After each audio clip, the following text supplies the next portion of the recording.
Bienvenue à toutes et tous dans cette vidéo bonus dans laquelle vous allez apprendre à utiliser et à installer Node Wrangler qui est préinstallé dans Blender, d'aller télécharger des textures sur le site PBR, freepbr.com et par exemple l'image d'arrière-plan sur Polyhaven. Et donc elle est là pour justement répondre à ceux qui n'arrivent pas à utiliser Polyhaven en installant la donne dans le tutoriel que j'ai fait. Et ça vous apprendra aussi à créer vos propres assets en partant de groupes, de matériaux, etc. Et d'ajouter des tools, donc de créer vos propres assets pour pouvoir organiser vos bibliothèques.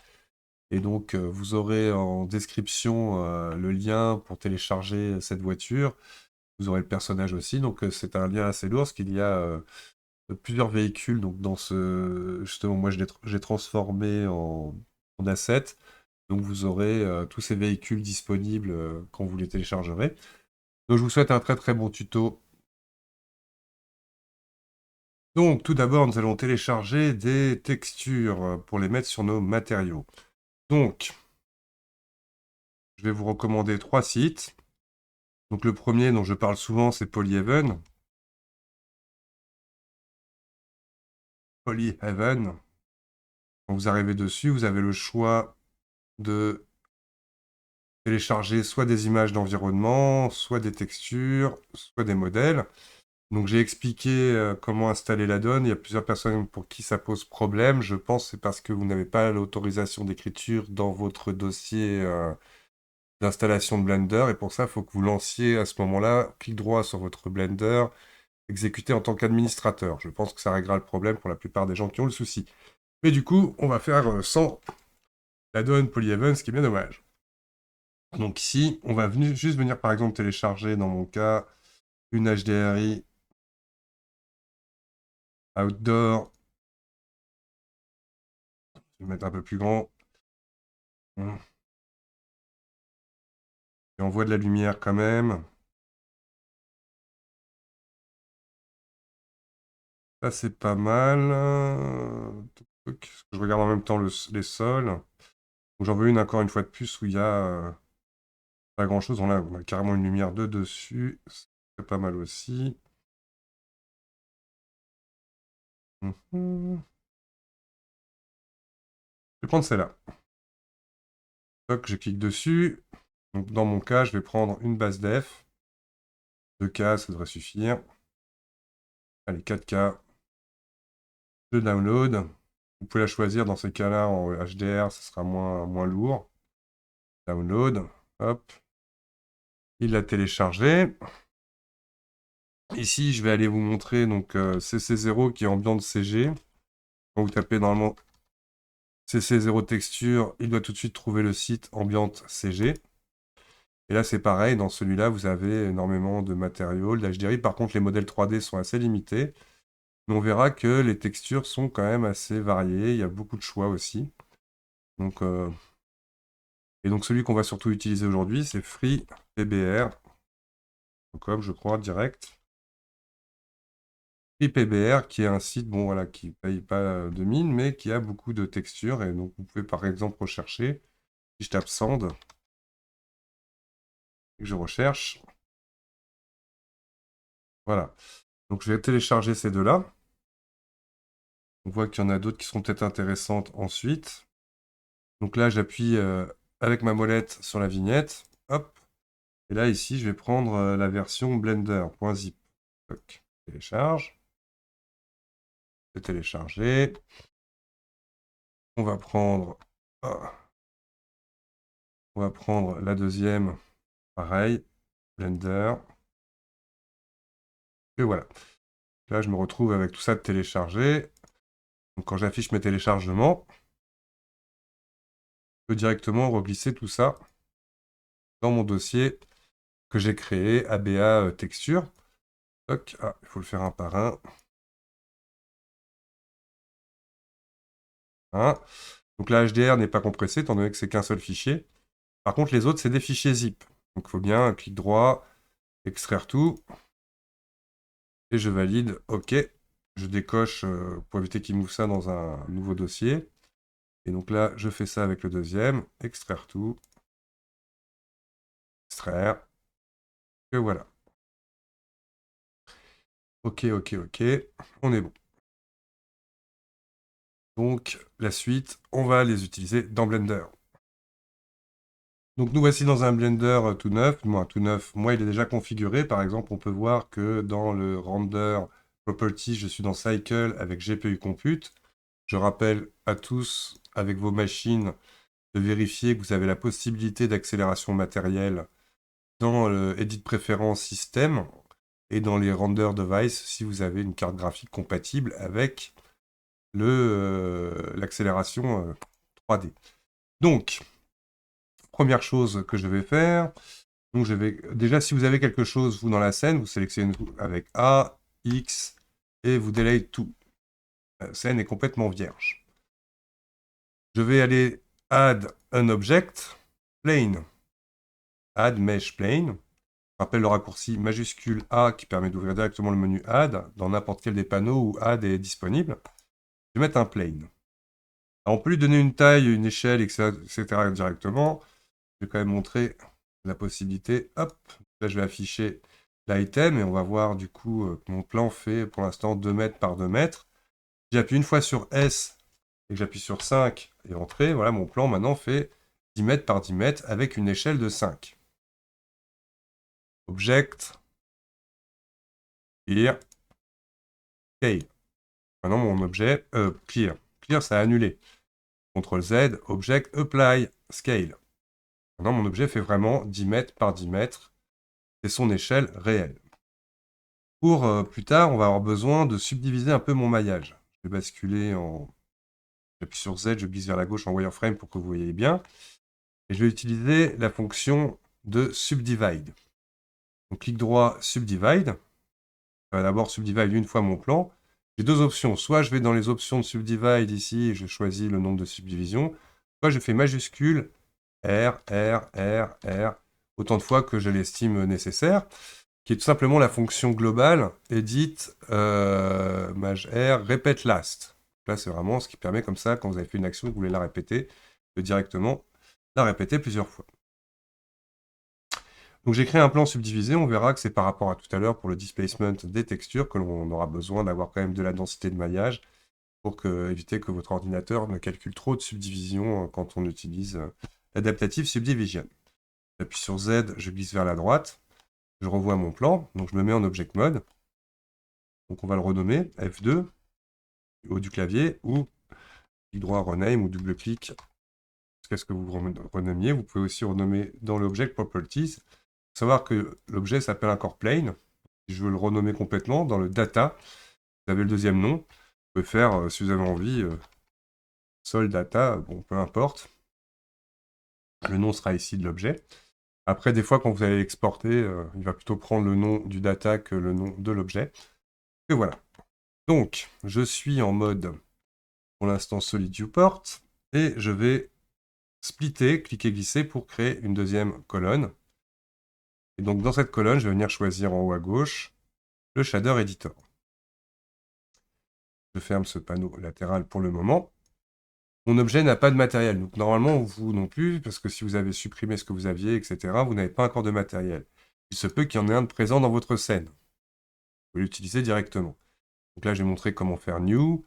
Et donc là, ça m'a créé un matériel 002. Je peux venir ici le supprimer, etc., etc. Et prendre ceux qui existent déjà. Je n'ai pas besoin d'en créer un forcément. Donc, là, on imagine, je veux supprimer tous les matériaux. Hop. File, save. Là, j'ai sauvegardé mon projet dans PBR, c'est parfait.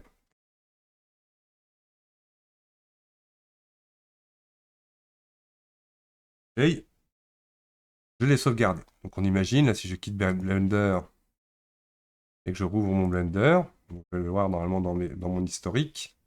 Hop. Et normalement, les matériaux ont été chointés s'ils ne sont pas utilisés. Supprimés. Donc là, si je fais New, et que là, on va l'appeler par exemple Sand, 001, en imaginant qu'on va utiliser plusieurs de nos matériaux qu'on a utilisés. Donc ce matériel s'appelle Sand. Je vais tout de suite cocher le fake user, ce qui fait que même si maintenant mon matériel n'est pas affecté à ma géométrie, il sera sauvegardé par Blender. Là, si je save, hop. Donc là, pour l'instant, comme il a assigné la géométrie, je ne vais pas vous montrer, je vous montrerai tout à l'heure. Donc, je m'assure aussi d'avoir Edit Préférences, le node Wrangler d'installer. Donc, je vais dans Edit Préférences Add-on, vous tapez WR dans la recherche, et si vous voyez donc node Wrangler, bien le cocher. Normalement, vous le verrez assurément, c'est un add-on préinstallé de Blender. N'hésitez pas à sauvegarder les préférences, comme ça, au prochain démarrage de Blender, il sera actif. Pour qu'il fonctionne, donc vous avez un panneau latéral, bien évidemment, aussi dans le menu, dans le Layout Shader Editor, et on trouvera l'option du node Wrangler ici. Donc la première option que je vais utiliser va me permettre de charger une des multiples matières, donc je vais expliquer tout ça. Donc là, je vais utiliser la fonction Add Principal Load Setup. Pour que ça fonctionne bien, il faut sélectionner le Principal Load BSDF, parce qu'on pourra l'assigner à plusieurs Principal Load BSDF, donc c'est important de bien sélectionner le BSDF en question. Je clique sur Add Principal Load Setup, et donc là, je vais dans mon dossier texture, et on imagine, là j'ai mes deux sands qui sont ici, je clique là-dedans, et à l'intérieur, je trouve toutes les textures. Je vais afficher les miniatures. Pour vous montrer, par exemple, là, il y a le preview.jpg, et bah, bien évidemment, il ne va pas la prendre. Donc notre Wrangler reconnaîtra par rapport au nom qu'ont les textures. Donc là, en l'occurrence, le color, le diffus s'appellera albedo. Il a plusieurs noms pour la couleur. Et hop, là, je sélectionne tout. Ah, importe Principal Setup. Toc.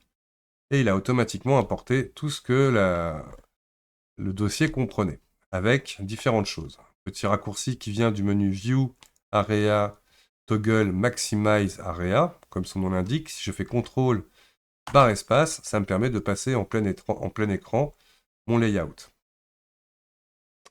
Donc en gros, qu'a fait notre Wrangler, il a rangé les textures dans une frame et le mapping dans une autre. Donc ça, on verra en détail un peu plus ce que ça représente.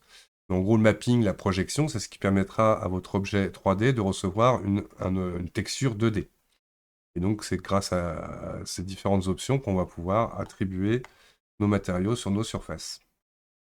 Et donc, on va constater qu'il y a tout un tas déjà de nœuds préétablis, donc de normal map, de displacement map, ça on verra plus tard pour le relief. Il y a un cas spécial, c'est l'ambient occlusion, AO. L'ambient occlusion, souvent, est importé, mais pas appliqué. Il y a différentes écoles d'utilisation de l'ambient occlusion. Je vais vous en montrer une. Et donc là, c'est tout simple. On va add color, mix color. En gros, l'ambient occlusion, on la veut en deuxième position. On va la rajouter. La base color en première position. Et là, je glisse le résultat ici. Toc. En gros, le factor à 1. Et là, on va le mettre, par exemple, en darken, overlay, darken, multiplied. Ça dépendra. Donc, je pourrais venir le corriger plus tard si je le souhaite. Et donc, voilà la première chose. Seconde chose, on va ajouter une option pour la répétition, qui évitera d'avoir le scale à modifier plusieurs fois.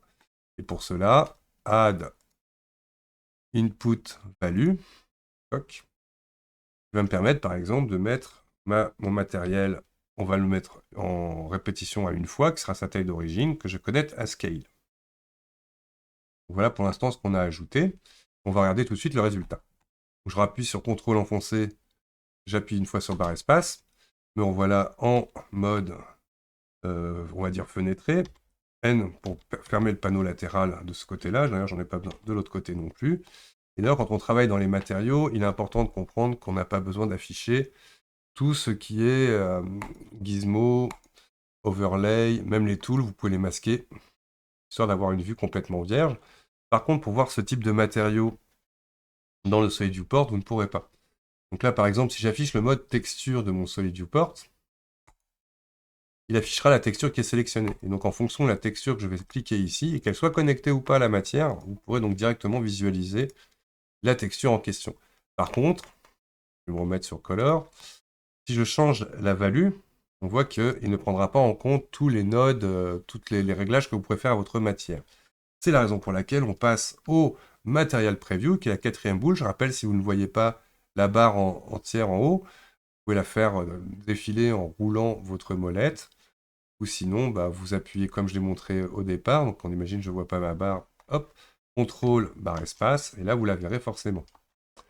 Et donc là, je vais activer donc, le Solid Viewport. Une autre façon aurait été d'appuyer sur Z. Et je glisse vers le bas pour activer le Material Preview. Là, il va computer mon matériel. Et donc maintenant, si je change la value de mon sable, je vais pouvoir l'adapter à l'échelle de mon terrain. Donc maintenant, on veut en créer un groupe. Donc pour en créer un groupe, ben, c'est tout simple. On fait attention à ne pas prendre cet élément-là, donc le Material Output. On sélectionne tout le reste. On ne prend pas ça. Hein. Et là, Node, Make Group, CTRL B. De créer un groupe, si je reviens en arrière, donc vous avez ce petit bouton qui vous permet de revenir en arrière. Une fois de plus, si vous ne voyez pas, faites défiler votre barre. Me permet de revenir en arrière.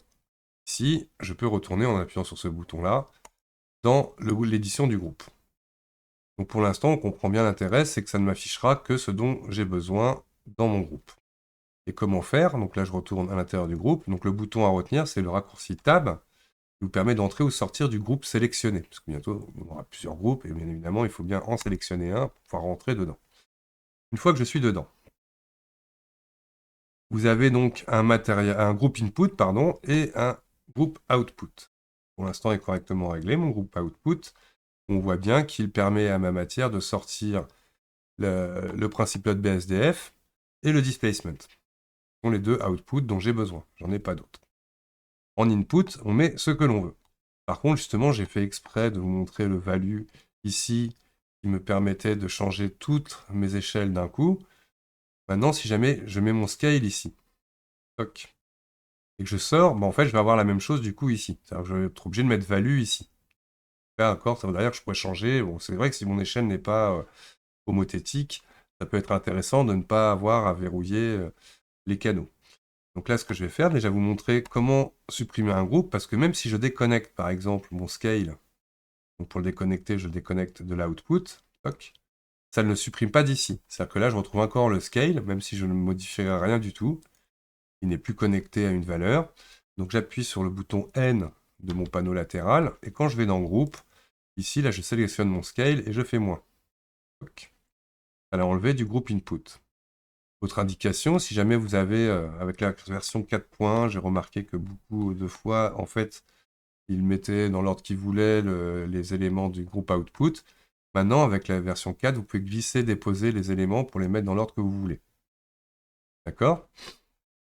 Donc, la technique que je voulais vous montrer, là, c'est par exemple, si je contrôle mon value avec cette simple valeur, comment faire pour la contrôler en extérieur, en entrée, étant donné qu'elle n'a pas d'input.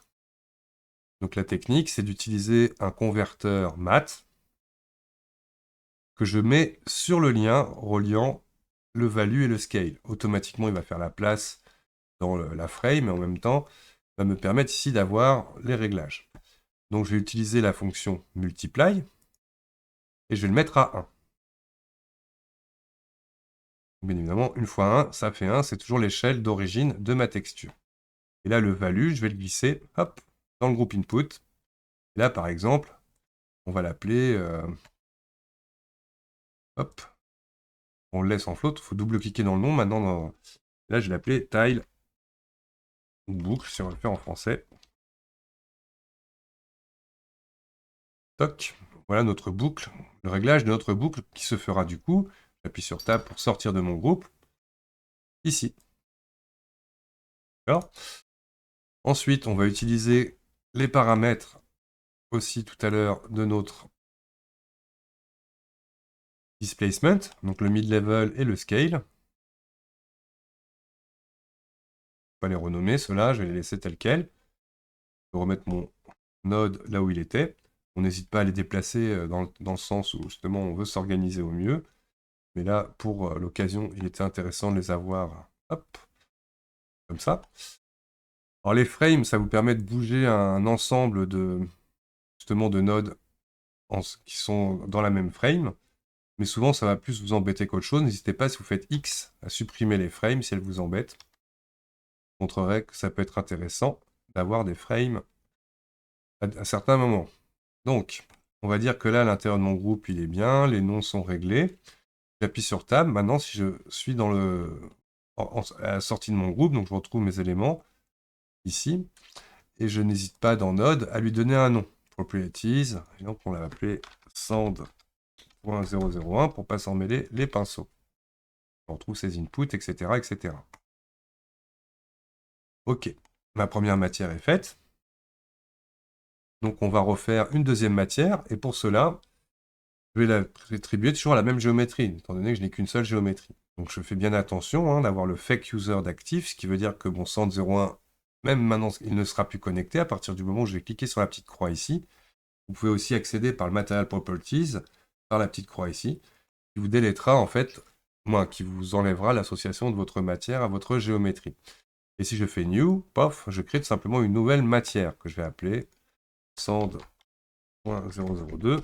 Toc. Donc normalement, on va retrouver dans mon browser le sand01 et le sand02. Là, c'est pareil, lui, je le mets tout de suite en fake user. File save. Et on va chercher, donc de la même manière, donc avec notre Wrangler. Je rappelle que pour aller raccourci clavier, vous n'avez qu'à rester au-dessus des options. Donc là, on utilise le add principal setup. Donc je contrôle majuscule T.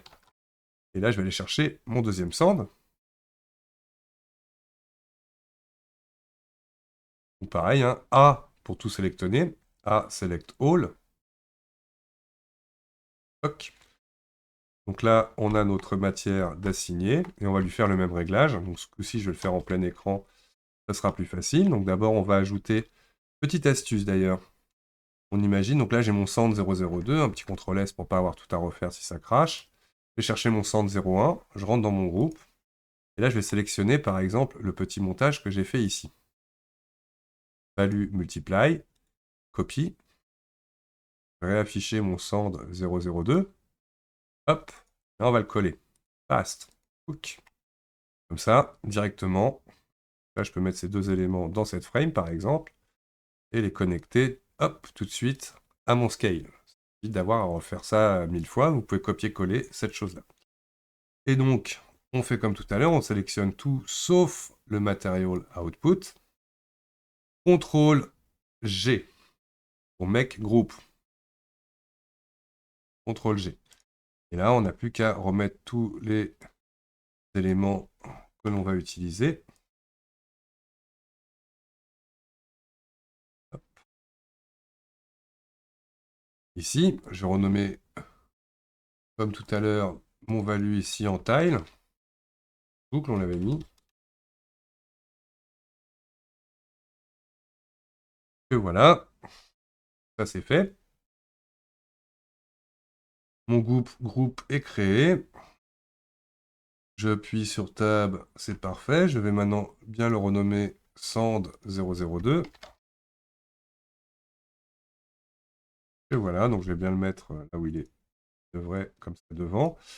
Là, on s'aperçoit que le displacement et le BSDF sont pas dans le bon sens. On va venir régler ça tout de suite dans notre groupe. Je glisse mon BSDF au-dessus. Hop. Je reviens. Voilà, maintenant c'est correct. File, save. Et je m'aperçois maintenant que je peux donc sortir la plein écran, CTRL spacebar. Et hop, maintenant j'ai accès donc au réglage du scale. Donc là on voit peut-être pas bien de loin. Bon, c'est parfait. Donc, une fois qu'on a fait ça, donc je vais maintenant tout simplement utiliser le render preview pour la suite. Donc là, on peut voir que dans mon render preview, n'ayant aucune lumière, et en plus, dans mon réglage par défaut, j'ai mis le fond tout en noir. Donc je vais vous montrer, donc là par défaut, dans le shader editor, ici vous êtes dans le mode object. Je vais passer en mode world. Vous retrouver normalement les choses que vous avez ici. World properties, world shader. Mon background, est connecté à mon world output. Et je vais ajouter un texture, environnement texture. Que je vais venir connecter à la place de la couleur. Et là, je vais faire Open. Et donc, dans mon dossier ABA texture, donc j'ai mis cette image-là que je vais chercher. Ok, voilà. Donc, une autre petite option de notre Wrangler qui va être intéressante, quand vous avez juste une image comme ça, affectée à un objet, et que je voudrais pouvoir la manipuler. Donc là, c'est le fameux combo texture coordinate et mapping. Donc je sélectionne bien mon image et je fais CTRL-T. Je précise, c'est la première option que vous aviez, Add Texture Setup. CTRL-T, toc. Et l'avantage, c'est que du coup, vous allez pouvoir, par exemple, faire une rotation sur Z de votre texture en fonction de vos besoins.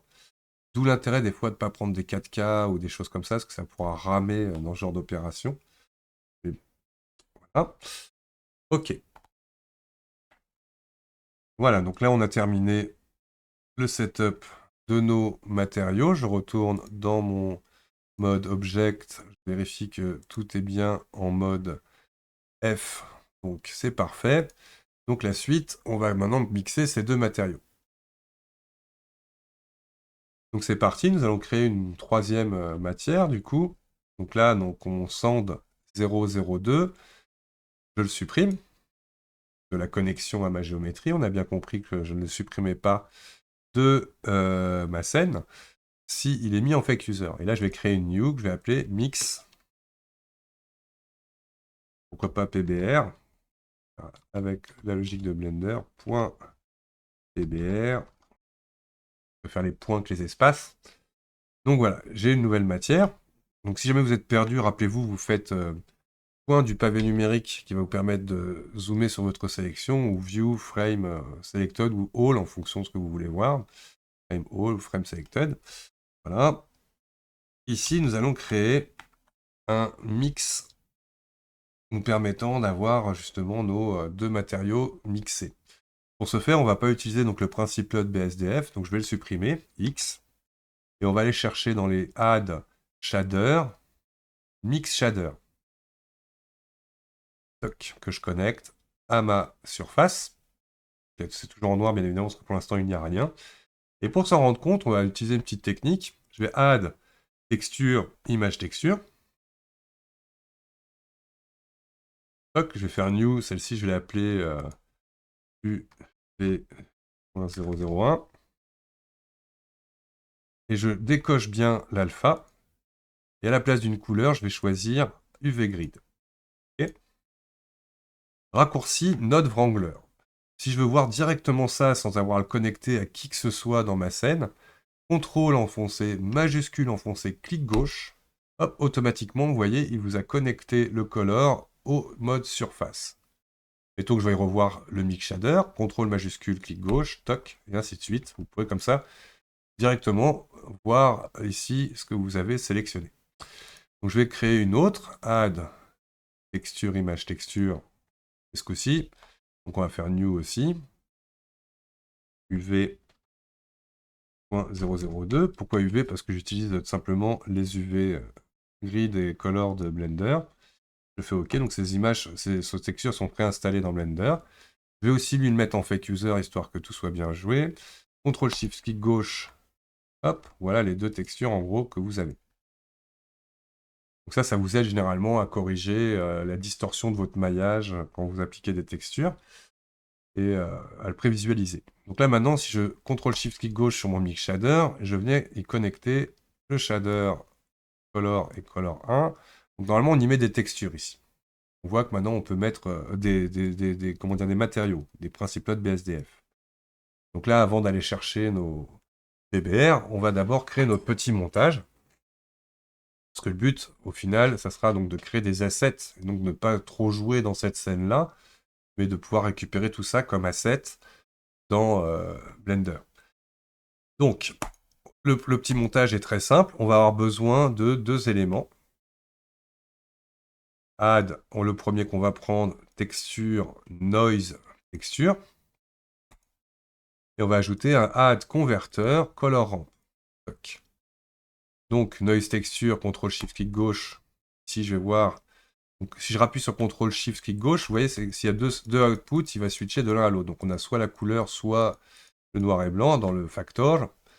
Et Là, on va s'en foutre, étant donné que le factor, on va le connecter à l'entrée factor de color ramp, et c'est lui, CTRL-SHIFT-clic gauche, qui va mener la danse. Pourquoi le color ramp? Parce qu'il va nous permettre de compresser tout bêtement le niveau de noir et de blanc de notre image. Bien évidemment, quand je disais on s'en fout, c'est simplement que là, si je mets la color, vous voyez, ça change quand même, il y a des variations. Mais bon, en gros, là, ce qu'on veut, nous, c'est le factor. Ça reviendra au même, il faudra bien se régler sur l'un ou l'autre à un moment donné. Donc, ici, vous avez l'option déjà donc, de zone de blend, de mélange entre vos deux textures. Là, si vous voulez plus de blanc, plus de noir, vous pouvez comme ça régler avec directement un color ramp. Donc, le principe étant d'éviter les répétitions de vos textures. Donc là, ça va permettre de simuler ça et surtout de mélanger du coup vos différents PBR. Une fois qu'on a ça de bien, bah là, on va pouvoir jouer ici avec l'échelle. Donc, plus vous allez vers 0, plus l'échelle va être grande. Hop. Ok, donc par défaut, c'est 5 ici. Là, on va faire une échelle comme ça. Vous pouvez rajouter du détail donc, sur le bruit. La rugosité qui va ajouter encore plus de mélange avec des taches. Ou alors vraiment l'inverse, quelque chose de beaucoup plus lissé. Si vous voulez faire une peau de vache ou un truc comme ça, bien évidemment, il faut venir resserrer encore plus le noir et le blanc pour avoir des éléments vraiment détachés. Toc. La Cunarity va permettre de rajouter vraiment un bruit dans le bruit. Là, on va garder quelque chose de simple, parce que le but, c'est quand même de voir un peu nos textures. Toc. Et on a la possibilité de pouvoir varier l'apparence de notre bruit avec la fonction 4D. 4D va tout simplement rajouter du white, c'est-à-dire le poids, et qui va tout simplement, c'est un peu comme seed, une génération va pouvoir permettre même d'animer. Vraiment, si je voulais, je pourrais animer ça pour faire vraiment un nuage ou autre, de la fumée, du brouillard, autre, en utilisant cette valeur. De l'eau. Donc là, vous pouvez comme ça chercher, hop, d'avoir un modèle, donc après en jouant avec les différentes options, voilà, d'obtenir différents réglages. Et donc tout simplement, ici, je vais venir utiliser la color dans mon factor ici, CTRL majuscule, clic gauche pour connecter mon mix shader. Et donc là, on va voir maintenant, du coup, avec nos textures, le résultat. Donc on va voir qu'on va pouvoir vraiment surfer entre une texture ou l'autre. Donc j'appuie sur majuscule quand je clique et je glisse sur mon bouton pour aller moins vite, pour voir un peu plus les réglages, parce que sinon, si ça va trop vite, vous n'allez pas vraiment voir le résultat. Hop. Voilà, donc là on imagine c'est assez bien, c'est assez détaché entre mes deux textures. Peut-être à donner un peu plus de blend. Par exemple, vous pouvez rentrer ici par exemple 0.45. Et ici, je prends la deuxième value 0.55. Toc. Pour avoir une zone un peu constante de blend entre le noir et le blanc. Donc on va juste rajouter avant d'attaquer la création de nos assets un node qui permettra de mixer aussi les displacements. Donc je vais ajouter un color, mix color, et je vais le passer en vector, qui permettra de connecter mes vectors ici.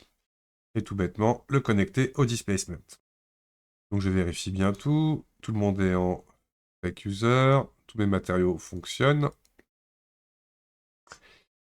Je suis paré pour la suite. Donc maintenant, nous allons créer nos assets browser. Donc là, je suis allé ouvrir le panneau Asset Browser.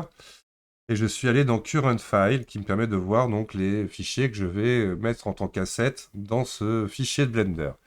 Petite indication aussi, dans mon dossier, donc des fois vous verrez ça, blend.1, ça c'est la sauvegarde automatique de votre fichier. Et là, je vais simplement le supprimer. J'ai pas besoin du blend.1 dans ce dossier-là.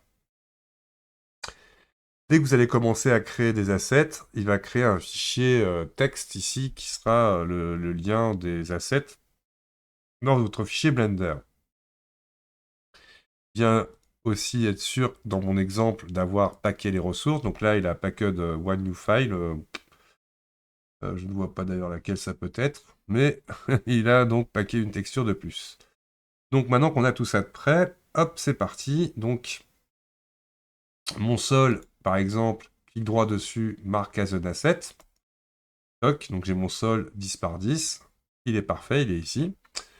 Les matériaux pour les ajouter, alors je vois que mon mix PBR n'est pas en fake user, je le mets tout de suite en fake user, je vérifie que les autres le sont bien. Oui, ah non, ils ne sont pas passés fake user. Hop, je m'assure bien qu'ils soient tous en fake user. Je resterai bien à ma géométrie de sélectionner donc le mix PBR comme matériel de référence. On vérifiera bien que ce soit lui qui soit appliqué dans notre sauvegarde.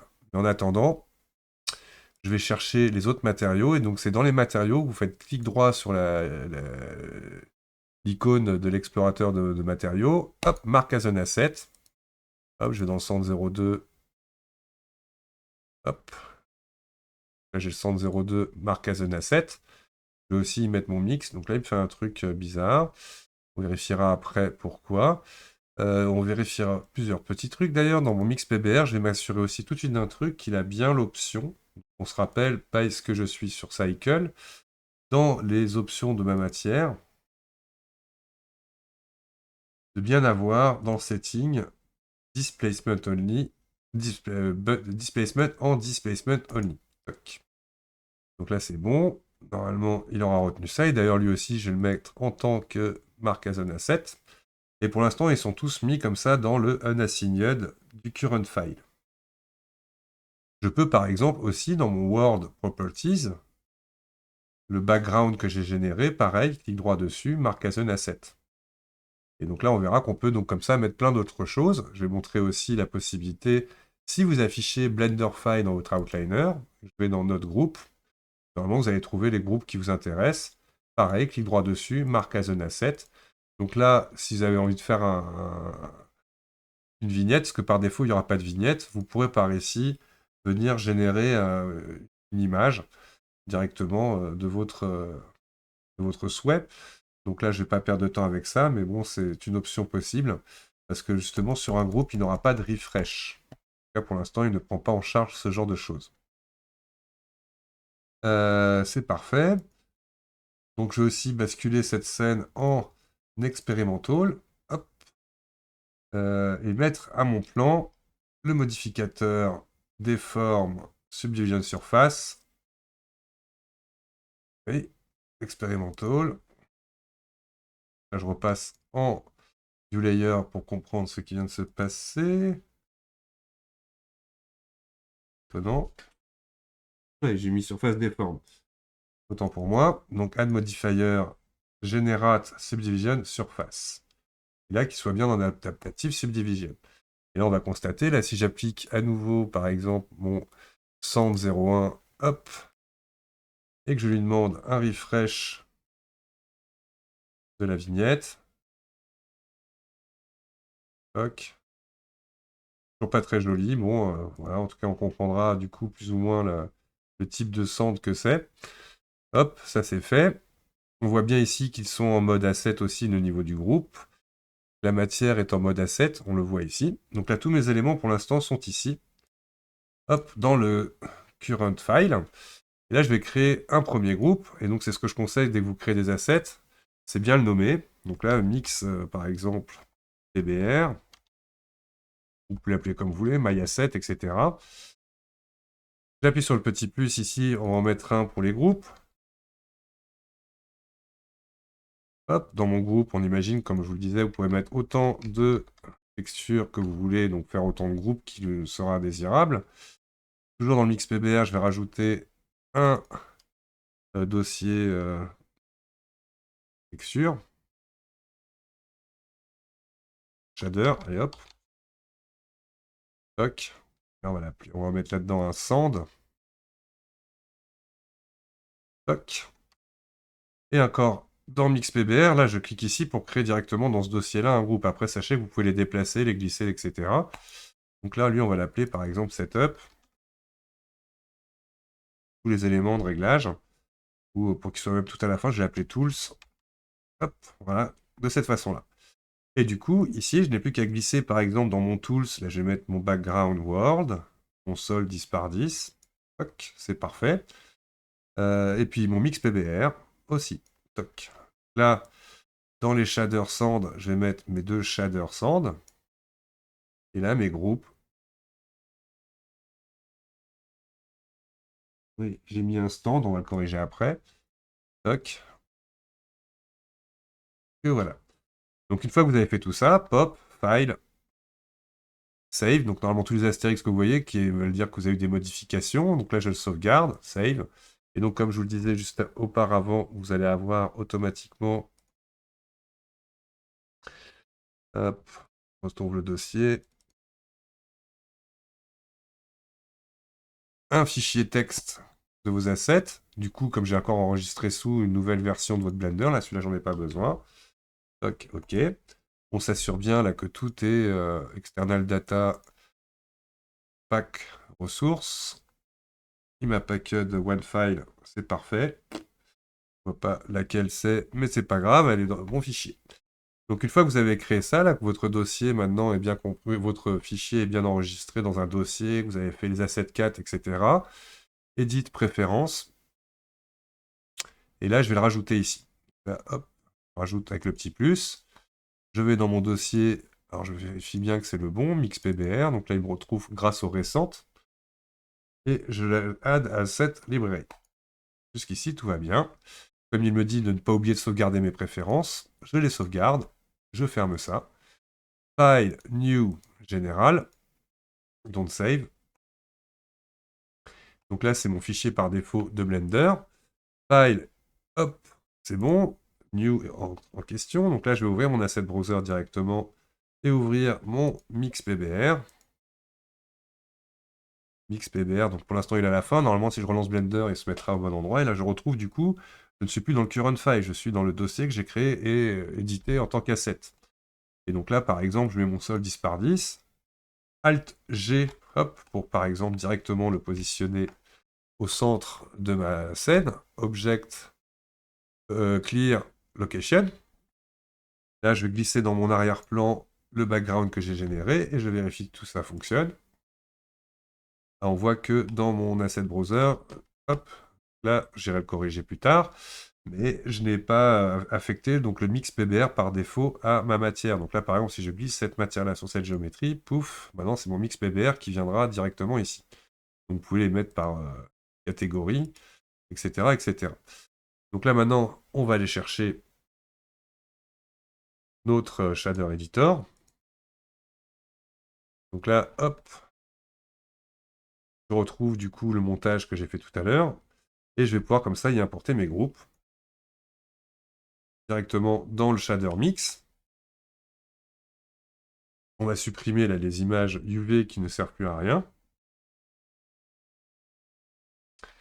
Donc bien s'assurer que donc, la matière, elle est dans ses options de displacement only. C'est bon, je vais mettre en experimental. Toc. Et j'y active maintenant, je connecte mes BSDF au shader.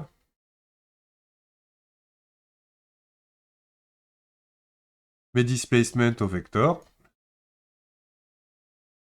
Hop, j'oublie pas, d'ailleurs j'avais oublié de le faire dans mon shader de mix, de bien y mettre l'image, moins le noise aussi pour le relief.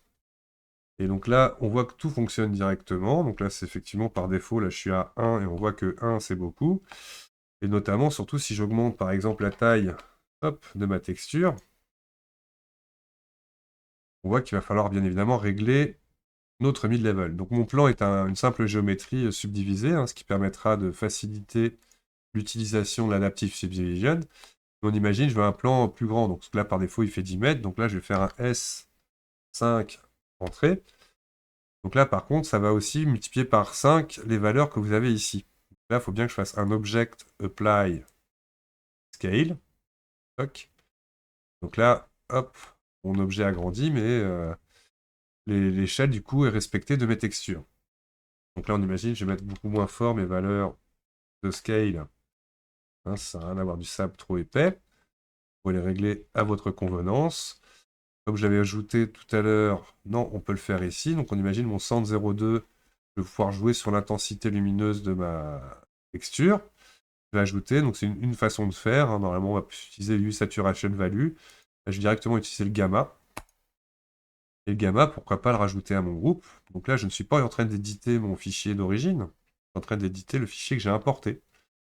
Toc. Donc dans cette scène-là, maintenant, je peux me retrouver maintenant avec l'option gamma qui va me permettre comme ça de pouvoir modifier. Donc plus je vais grimper, alors généralement, vous n'allez pas aller beaucoup, mais moins trop fort, mais ça vous permettra comme ça de changer un peu voilà, la teinte. Toc. Et c'est parfait. Peut-être un peu trop orange. Voilà, pour vraiment avoir une petite variation, parce que là, ces deux textures sont vraiment identiques. Et peut-être que lui, on va lui grimper un peu le bump.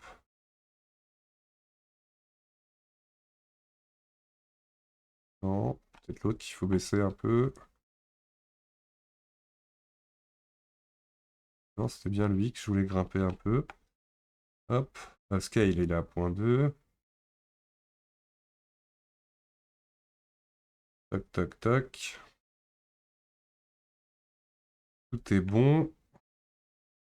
No clamp. Évite de limiter. Voilà, on commence à le sentir. Donc voilà.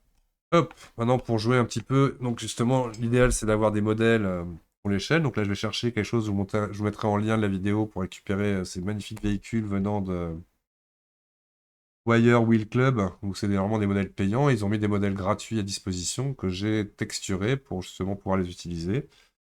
Et là, on va utiliser une magnifique voiture. Toc, je la mets dans ma scène. Alt G, pour la mettre à 0,00. Et elle va me permettre comme ça de pouvoir donner une échelle un peu plus réaliste à ma scène. Et là, on imagine, je vais mettre plutôt 10 par 10. Et on se rendra compte que plus vous grimperez d'échelle, peut-être que 10, c'est pas assez. Hop, on va le mettre 20-20.